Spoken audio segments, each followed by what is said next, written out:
Here's a quick little continuation of everything going on so far.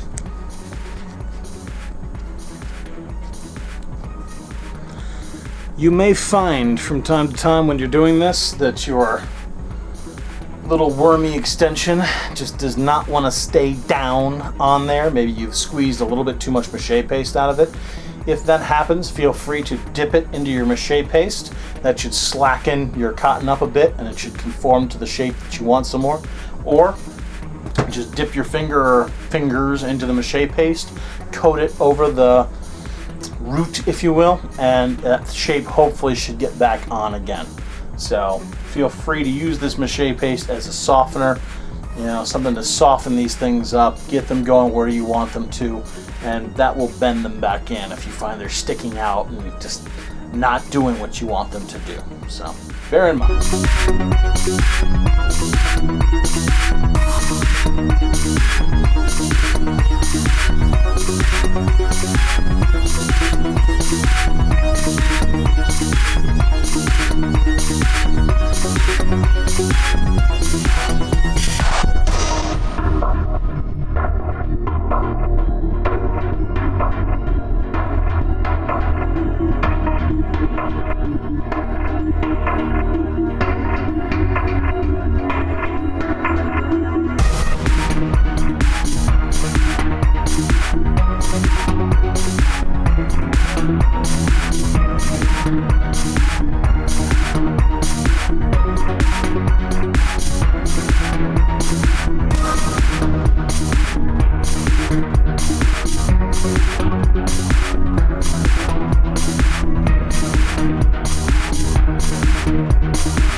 Alright, let's have another quick look at the development. And I'm just going to go around and I'm going to build my way up, and then I'm going to add a little bit to the supports on their way down. And then I'm going to let this thing harden, and tomorrow we're going to do the bottom. Well, that's about how far I've gotten so far. Just as a note for the project, this size here is about how big I'm making these twists out of. For comparison, here is the eraser on a pencil.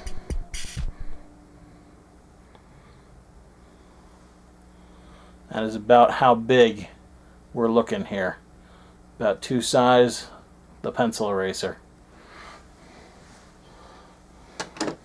And that is grown into, or I shouldn't say growing into, that's being turned into one twisty root. With the flat end sticking and the lower end mashing up onto the project. Another thing to note is that during this project, some of my root structures are starting to come away from, or my support structures are starting to come away from the balloon. This is nothing to worry about. At this stage, they are moist enough that they can easily be realigned once you have the top the way you want. So this will happen. This is nothing to worry about. When you're all set and done with the top, you can just tuck them back on and they will be good for when they re-dry and you get to work on the bottom.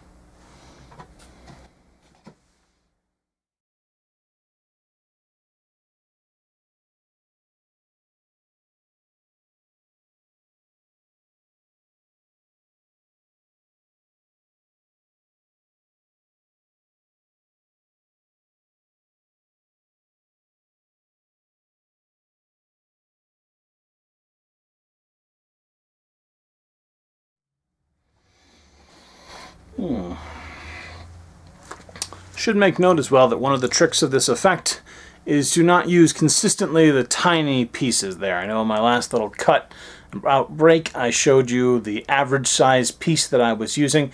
That is not to say that every single piece I am using is that size. Here you will see some longer bits that snake down and go through several of the shorter ones. So most of the pieces I'm using are the short ones.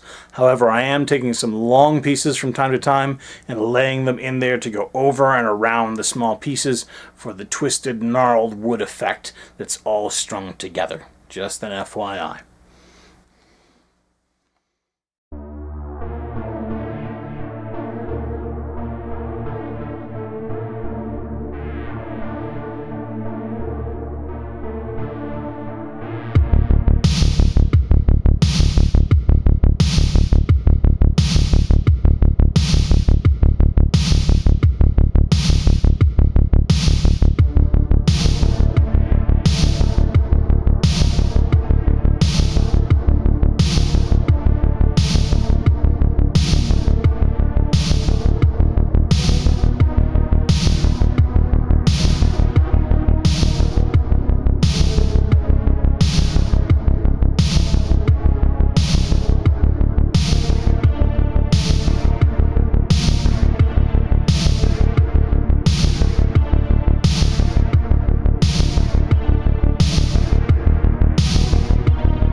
Okay, project is almost complete on the top. You're going to find that you have a small area left that is flat. And what you're going to want to start doing now is, rather than taking the bits that have a flat bonding section with a small extending lower tooth, as it were, you're just going to want just straight up almost little snakes of cotton, and just cross lay them onto the top. I'm going to demonstrate that more as I go.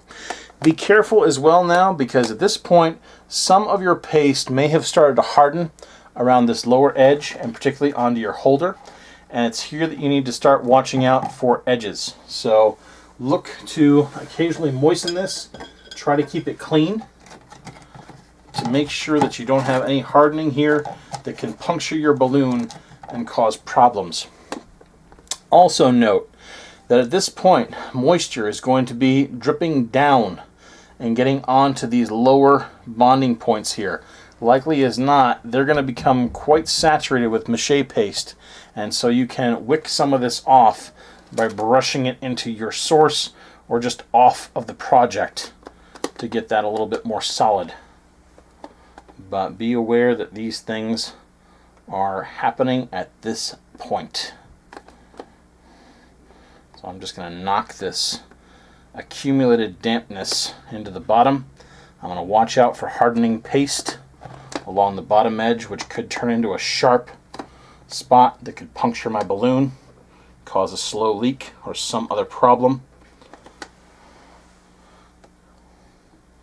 I'm going to set that back in. And now I'm going to be grabbing pieces. Just going to squeeze the extra paste out of this one. And I'm just going to make a complete twisted snake out of this. Just a totally twisted piece. I'm just going to lay it right on and over. I'm going to get some overlaps going. I'm going to do that a few times to seal off my top and finish up the design.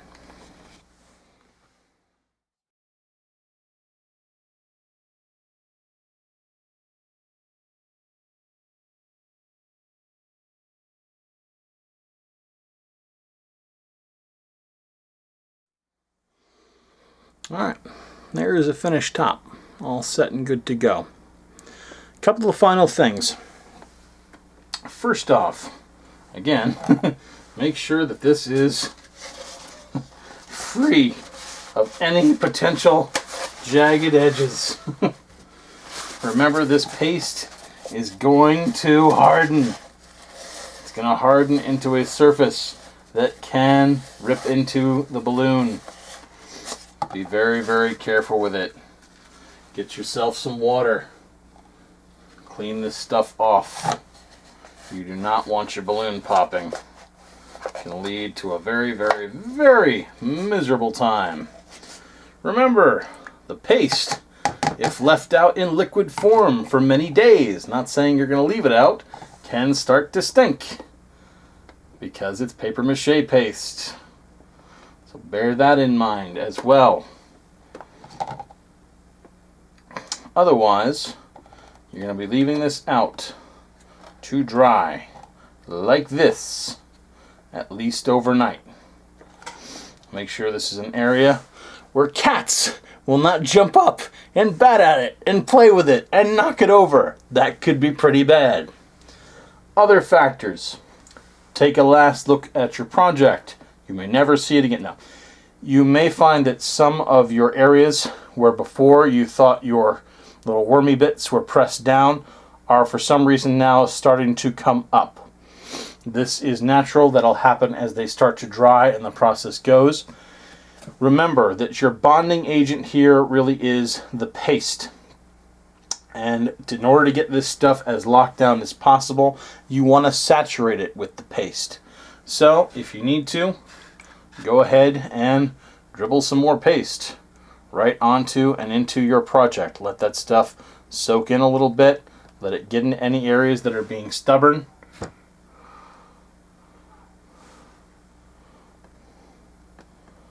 Because that will lock it in. Any spots that you're not sure are sticking together, if you have one piece overlapping another and maybe they're starting to pull apart a little bit, saturate that spot with some paste and push them down again, and the paste will keep those bonds and keep them locked together. So those are final things to consider before you leave this to dry. I am likewise just looking over the project, making sure I am happy with how all these little wormies are. I got one here who is starting to lift up. I want him down, and I want him locked onto the little branch bit below him. So I'm just going to flood that area with some paste and push him down. When he dries, he's going to dry locked in there. If If you have any tiny points that are on your pieces near the rim where this balloon meets your wormy bits, if you have any points that are pointed in towards the balloon, make sure you hit them with the paste and smooth them down.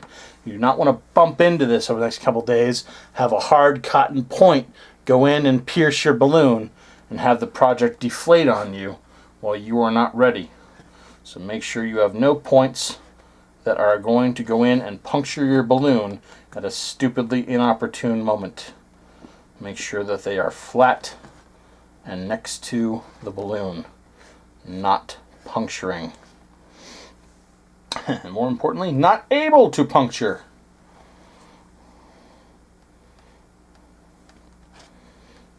Hopefully you don't have any. But you don't want that rude awakening. Lastly, who am I kidding? Your supports.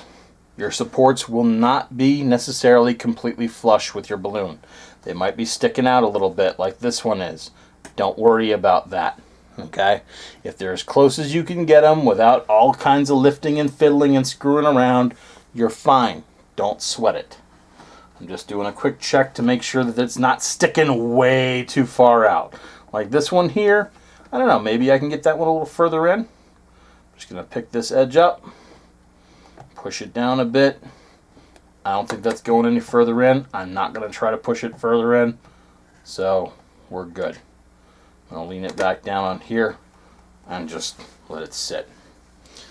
If you have any cotton balls left, or I shouldn't say cotton balls, any cotton coil pieces left, other things that you can do at this point are you can start looking at your upper supports, many of which by now should be starting to dry a bit.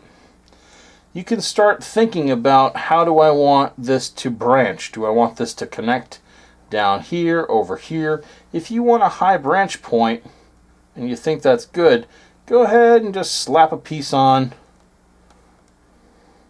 right here and now.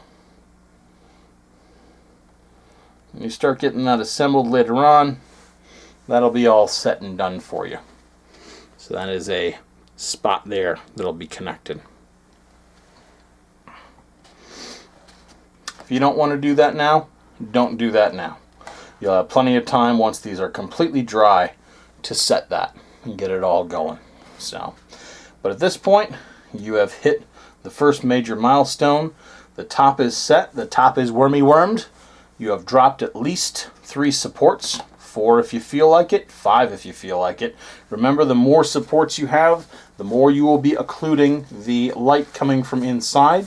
But on the plus side, you will also have more space to, well, let's say, snag all the polyfoam that's going to be inside and stop it from coming out. So there's trade-offs in everything.